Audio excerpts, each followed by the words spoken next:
And do you honestly feel that this Channel 4 video is going to have an impact on tourism? Uh, yes and no, because they are telling, and it's very serious, man. They say, okay, within 3 minutes, you had 269 people died, of which 43 tourists, foreign nationals, and so people are very sensitive on this because they don't want to come. But now we have to launch our global campaign. This one-time bad news, right? So they will repeat it. But if you can put 100 times good news about Sri Lanka, people will forget it, and also make it available, like maybe free visas for 3 months in the winter or something like that. Have to come to attract them here. Channel 4 early also started, but that time we had an ongoing war. No, that was after war, no, 2009. Just after war, yeah. Just after war. But that after war it didn't work well because I mean the tourism started very well.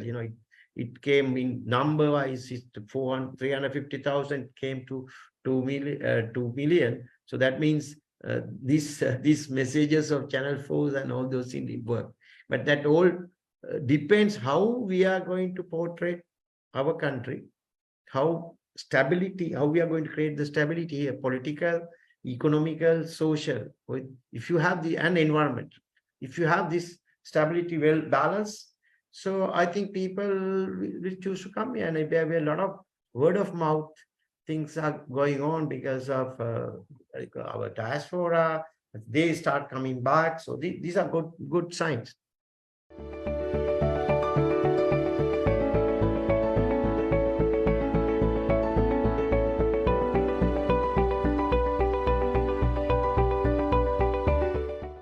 Hi, good evening, everyone.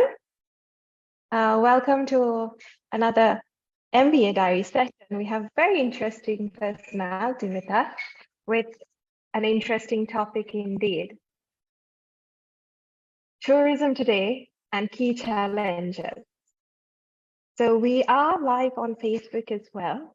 So as we welcome everyone, both on our platform and on Facebook, I would like to also request Dr. Rohantha to introduce our speaker for today.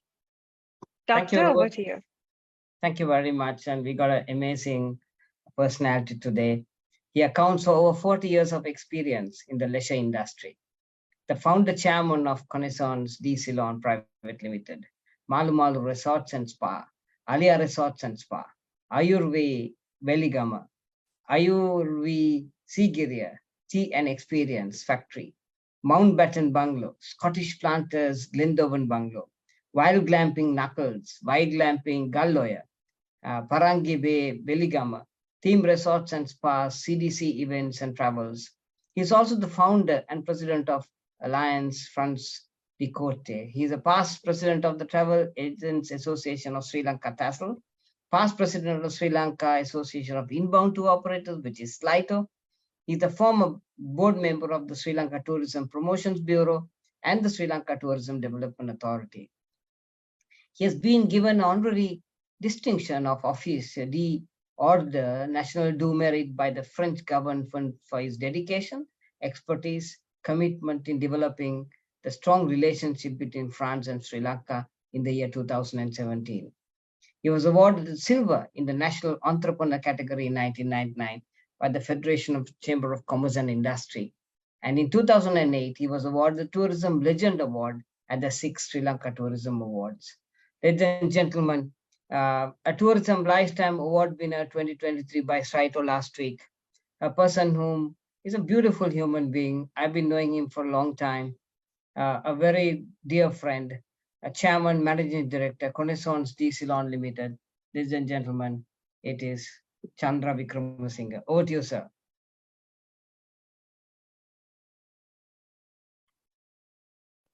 Hello. Yeah. Yes, very clear, Chandra. Go ahead. You hear me? Oh, thank you very much for your kind words, Rohantha. And you gave a very good brief introduction on me as a legend, as so many positions. But without guys like you and our clientele, I would have never achieved these achievements that we are enjoying today is because not only the hard work that is of the following of our clientele. You hear me or you're out? Very clear, Chandra. Very clear. Right. Go ahead.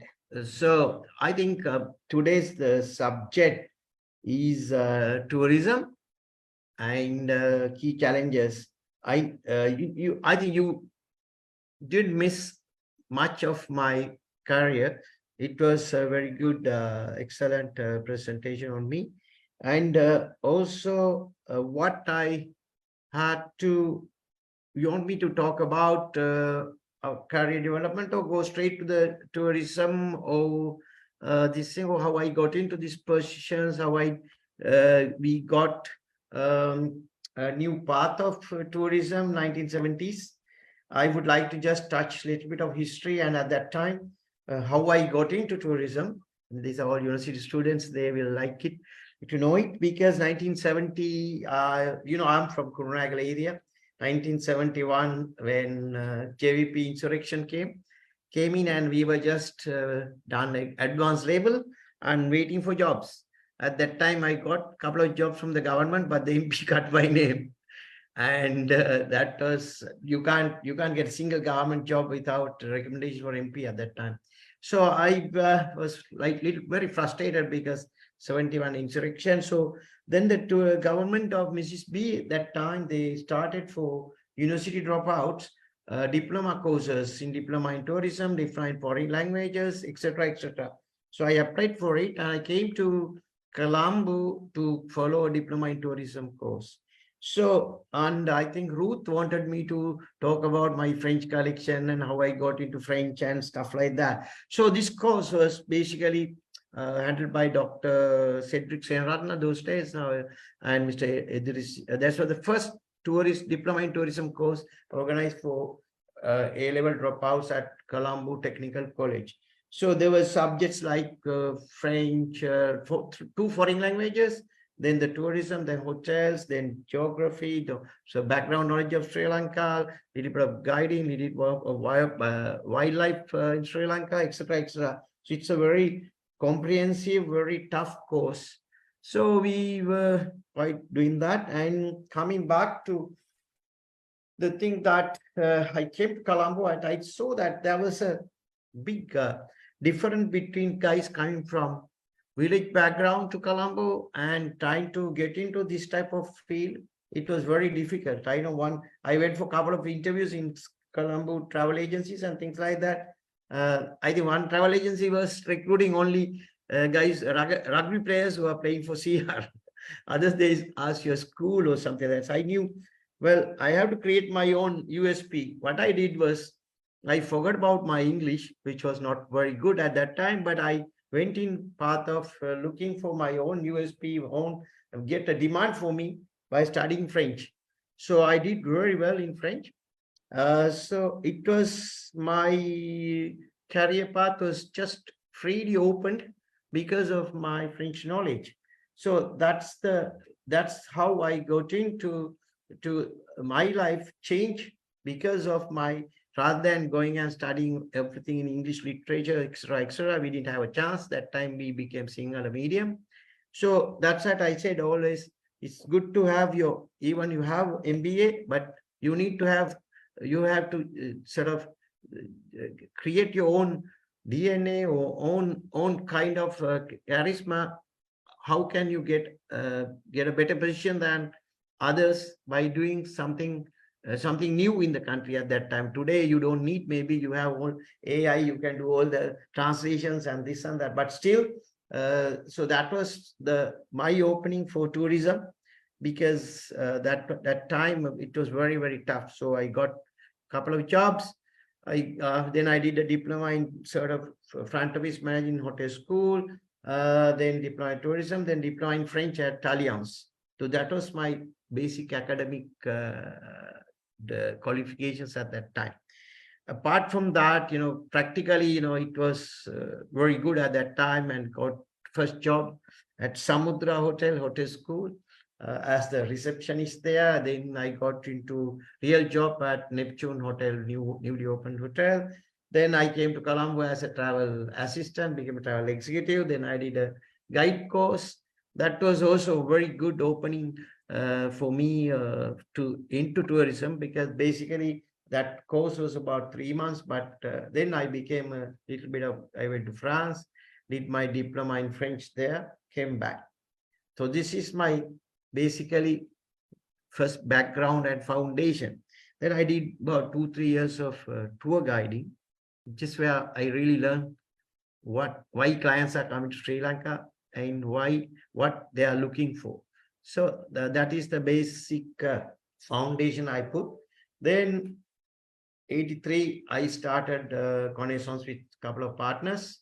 So 83, 82 I started, 83 whole thing, because of communal riots, everything was closed, no tourism, nothing. So I thought 84, 85, I built up again 85.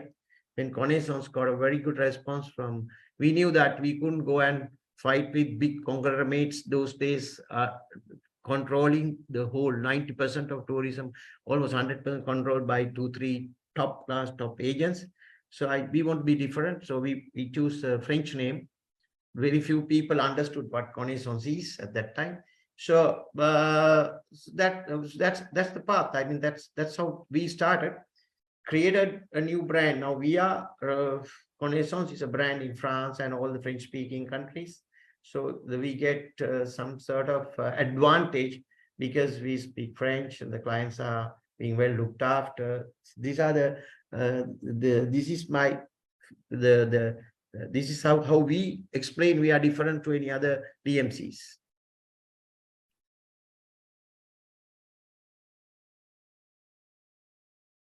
Can't hear you.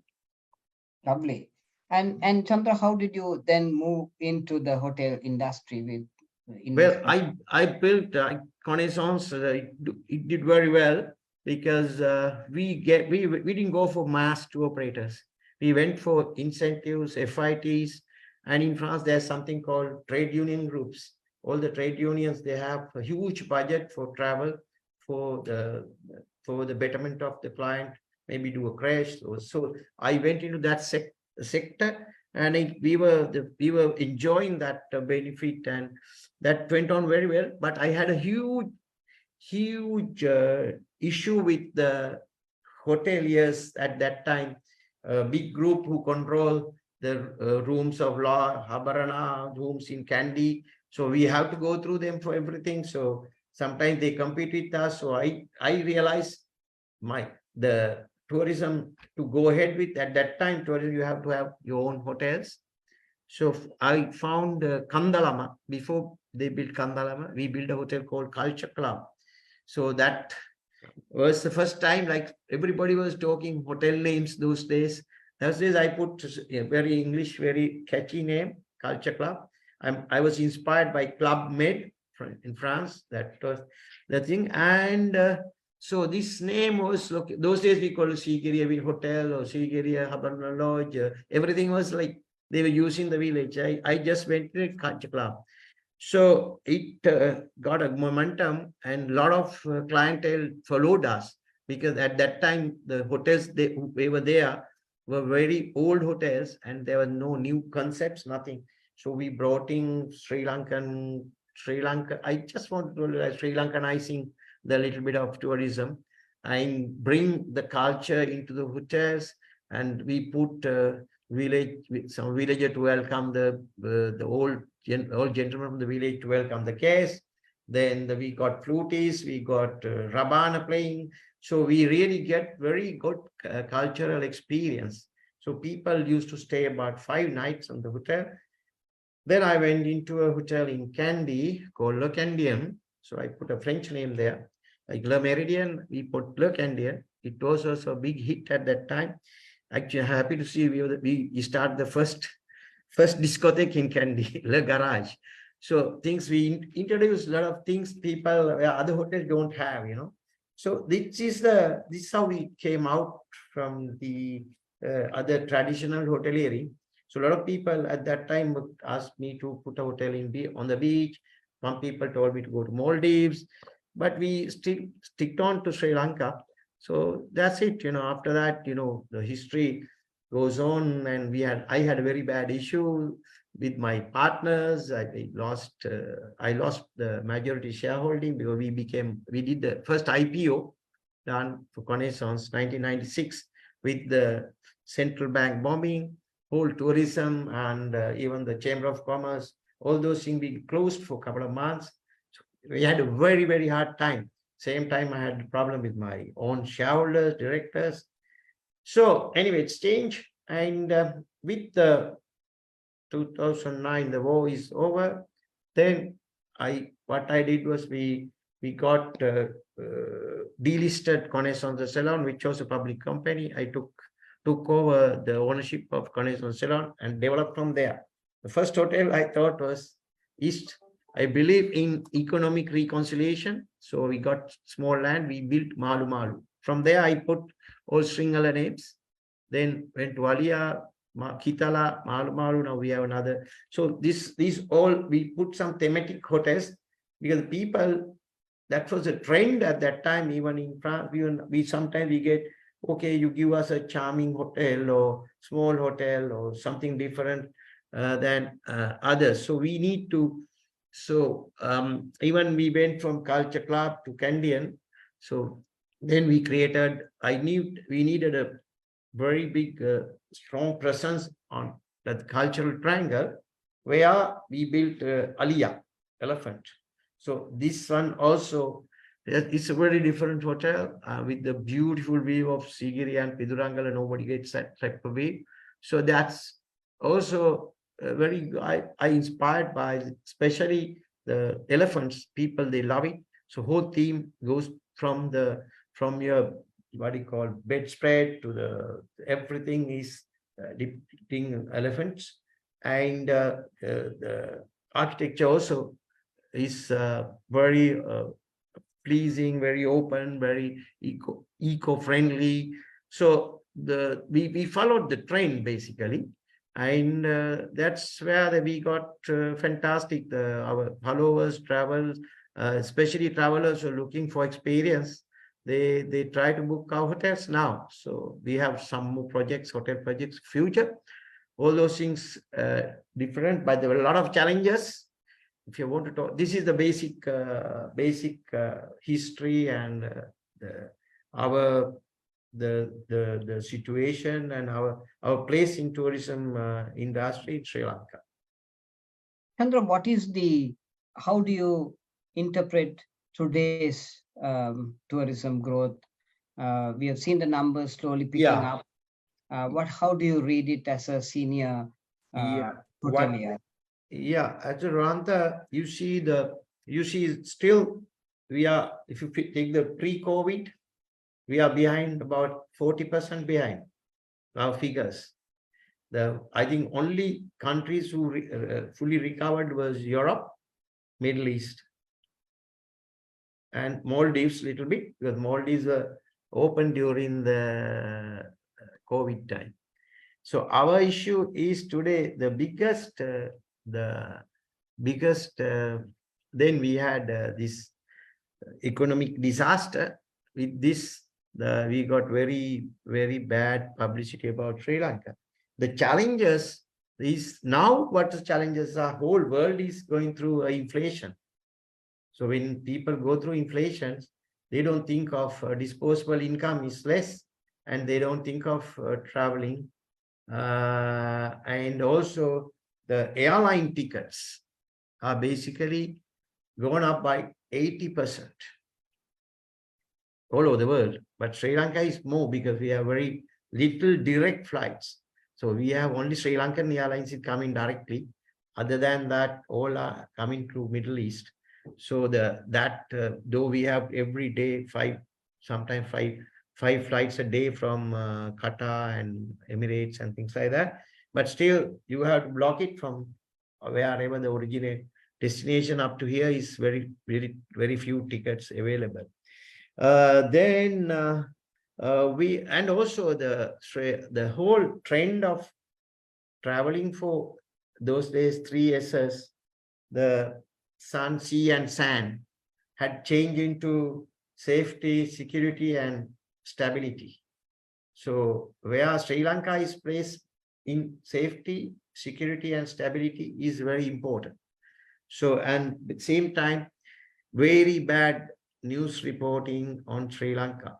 Even, a couple of days back, Channel 4, this is another story, but these are very alarming for tourism and for any kind of investors to at Sri Lanka. So these are the things that, and also now I think travel advisories also, they are a little bit favor of Sri Lanka. So in that matter, we are having not easy ride for the future. It's going to be very rough seas because of all this bad publicity coming up again about Sri Lanka. But the clientele, they want to come to Sri Lanka because it's a super destination, year-round destination. Now everybody's talking about Arugambe and East Coast and the mountains, hiking, and so many the diversity, and also our three pillars of attraction, with the authenticity, diversity, and compactness. When you consider all these three things, what we need today is to get very good product development and also global promotional campaign. If we put these two correct, and also good human resources for to maintain the services, I think path will be good for tourism. We'll come back to normalcy by end of the year. Chandra, there's a very interesting question which has been asked. He says that we are striving hard to pass the masters. I'm a very senior executive in a company, and what advice would you give us who are studying for the MBA, given that you are a senior professional in the business world? Career path, or what? They you want to become an entrepreneur in tourism, or what is your advice for a person who is now studying for an MBA and also working, and they're saying basically that when things are rough and a lot of people are going abroad, what is your advice to them? Yeah, people who are going abroad, make money and come back within 3 years or 5 years. Still, in this country, we can't be in the worst scenario. We have gone to the depth of the worst scenario we are going through at the moment. So if we recover, country will recover very fast, not only on tourism, any other exports. I know you can talk much better than me on exports, especially on tourism. And if you can get into at least 10% of GDP, where Maldives is about 56% of GDP of this thing from tourism. If you can get at least to 10%, right? So then that will create new jobs. And also the people like young entrepreneurs who are very, very good in digitalization, as well as the AI, artificial intelligence. They can use those to become online to operate, which you don't have any money. You open up, from a nice web, nice online platform. There are sort of opportunities, people to, okay, but the money will not come in very fast. But if you handle the tourism well, your GOPs are above 40-50% sometimes, right? So it's a very good field to be in. And also you should know how to invest, correct investment, not over investing, and think of ROIs rather than big room inventory. That is my advice, because make it to sometimes small and beautiful and very smart investments, rather than going for big. The finance cost is killing, electricity costs are first. So we need to study those things and go into correct investment, or get jobs. Like, you don't worry about anybody who is a good professional, who's a chef or a good front office manager. There will be jobs available in Saudi Arabia There will be a lot of jobs available in Dubai in the time to come. So it's not a risk. Of course, Sri Lanka, we won't be able to maybe pay that salaries and stuff like that. But still, for the entrepreneurs, I know a lot of young crowd that started travel agencies, running small villas. Oh, those things they're doing quite well. Of course, last 5 years, we can't talk about anything done, nobody had done well, but we should not give up the hope, and it's a destination which is still recovered. We had only 2.3 million tourists, right? We can, anytime we can go up to about 4 million tourists with this infrastructure. So you can imagine with getting 2.3 million tourists, we made $4.5 billion. That is the official figure, Rohant. There are so many other things are happening, unofficial or informal sector. I did not count it into this. Yeah. Right. Very interesting question coming up, Chandra. They're saying that you have started this concept of glamping. Yeah. How does glamping work, and what kind of people like to go to these kinds of properties that you have in like Galloya? Galloya and Nakas also we have a glamping. You know, glamping means glamour plus camping. I think it's a French people who started this. I stayed in a glamping in France. Normally they operate during the summertime. Otherwise too cold. They can't do glamping in those countries. Some are still doing even during the winter. So glamping was a thing that where you are during the construction time, you don't have construction waste. You don't, maybe you might, instead of putting buildings, take long time. Here you import the tent from Australia or South Africa, and you do a nice plan, but you have to protect the glamping. So people, they loved it, and their expectations, they think, oh, we are going to a small tent or a camp. When you come in, wow, it's about 90 square meters, the glamping. So the people, they love it. And also what we did was glamping. Also, we get solar power, 100% solar power, not 180% solar power tents. So people, they love it. And even the night you have your bedside lamp, you can make it as a torch. So they like that. I mean, especially Europeans, when they come for one night, sometimes they prolong one night more. Glamping, and also here where we did in Ratugala, we have about 30 acres of farming there. It's a big farm. And so they also have very good agricultural experience also with us.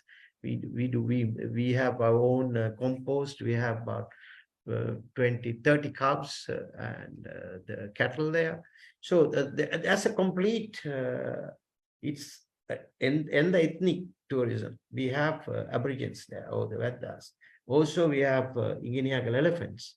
We have also Rajagala, which was a very, very, very good archaeological site, which is in Ampara area. So these areas are beautiful, and also the Galloya, the valley is a very, very beautiful area. I think you are involved in Uva province. We are between just end of Uva province. And it's also very funny, the part of Ingeniagal National Park, one side belongs to, other side belongs to some other distance. So there is a tug-of-war between two authorities there, I think. So glamping is very good, and it's a new, fresh movement. And do you honestly feel that this Channel 4 video is going to have an impact on tourism?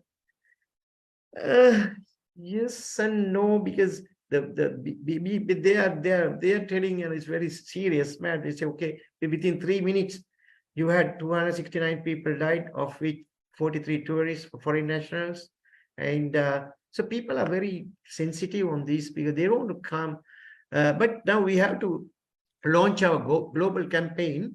This one-time bad news, right? So they will repeat it. But if you can put 100 times good news about Sri Lanka, people will forget it. And also make it available, like maybe free visas for 3 months in the winter or something like that. Have to come to attract them here. Channel 4 early also started, but that time we had an ongoing war. No, that was after war, no, 2009. Just after war, yeah. Just after war. But that after war it didn't work well, because I mean, the tourism started very well. It came in number wise, 350,000 came to 2 million. So that means these messages of Channel 4 and all those things didn't work. But that all depends how we are going to portray our country, how we are going to create the stability here, political, economical, social. If you have and environment, if you have this stability well balanced, so I think people will choose to come here. And there will be a lot of word of mouth things are going on because of like our diaspora. They start coming back. So these are good signs. A very interesting question is coming up. It is, how do you see sustainable tourism being practiced in Sri Lanka? And do you feel that Sri Lanka's infrastructure is good enough for us to attract, as you said, 3 to 4 million tourists? Of course, when you come to sustainable tourism, maybe it comes on eco-tourism, agri-tourism, even beach tourism can be sustainable, right? So our issue is, I think environmental sustainability is the most important, couple up with economic sustainability. So money should come to Sri Lanka, money should go to the host country, host people, host region, basically. So we can't, so the Sri Lanka is ideal to do it because not only beaches, we develop new places like Mandaram, Nuwara, Galloya, these things this is also part of sustainability. If we are doing everything in our province, Western province, the whole hotels, from Colombo to down south up to Valley. Earlier it was only up to, I always say tourism started between Kochikade Bridge and Aludgama Bridge, right? That's where we went wrong, because we catered to only charters from Europe during the winter. So, and people like us, we thought, okay, forget about beach tourism, go to cultural, go to wildlife. Now the wildlife tourism is fantastic. You see Yala, what a big investments. I mean, the way in the world you have such a top class boutique hotels and 2 Hiltons within 30 kilometers inside from Yala. So these are very, very, very positive points. Maybe you have to sustain it because these are very heavy investments. But sustainable tourism is, we can't, we have to protect our biodiversity. Yeah. The human-elephant conflict, I told the other day also, 1,582 elephants being killed from 2019 to 23. So these things has to be sort of considered, and government should put like less polythene, less single-use polythene uses. All those things can't go along with sustainable tourism. We need to be, we can't be having greenwashing. Yeah. Right. We can't be doing, afterthought gimmicks like CSRs and all those things. We have to, in the project, before project starts, you have to start trusting. That's why I went for green building concept in Galloya, because from the day one, we showed them how we build it, how we used local material, how we used local people to come and do it, how we didn't use much cement. These type of things are very important, like ecologists. They are a concept of building ecologists. So likewise, Sri Lanka, we have enough. Only problems, we have good lands. Lands belongs to the government, 70%, 80%. Of land belongs to them. So all super areas are taken by wildlife, taken by Mahavali, taken by all the villagers, 2 acres, Swarna Bhumi, Jaya Bhumi. No investor can get that kind of land and go for a very sustainable development. This is the challenge that we have.